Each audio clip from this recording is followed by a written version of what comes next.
জানিয়েছেন। প্রিয় দর্শক, আপনারা যারা ঋণের চাপে আছেন, ঋণ পরিশোধ করতে পারছেন না, তাদের জন্য আজকের ভিডিওতে অত্যন্ত গুরুত্বপূর্ণ দুটি দোয়া শিখিয়ে দেব ইনশাআল্লাহ। যে দোয়াটি আমল করলে আপনি পাহাড় পরিমাণ ঋণ থাকলেও পরিশোধ করতে পারবেন। তাই অবশ্যই আমলের নিয়তে ভিডিওটি না টেনে শেষ পর্যন্ত দেখুন। আর আপনি শান্তির পথে নতুন দর্শক হয়ে থাকলে সাবস্ক্রাইব করে পাশে থাকা বেল আইকনে প্রেস করে নিন। প্রিয় বন্ধুরা, চলে যাচ্ছি মূল আলোচনায়।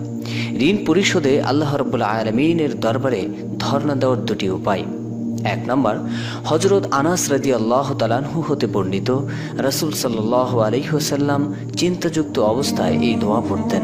দোয়াটি হলো, আল্লাহুম্মা ইন্নী আউযু বিকা মিনাল হাম্মি ওয়াল হাযানি ওয়া আউযু বিকা মিনাল আজজি ওয়াল কাসলি ওয়া আউযু বিকা মিনাল বুখলি ওয়াল জুবনি ওয়া আউযু বিকা মিন দালা'id দাইনি ওয়া গালাবাতির রিজাল। প্রিয়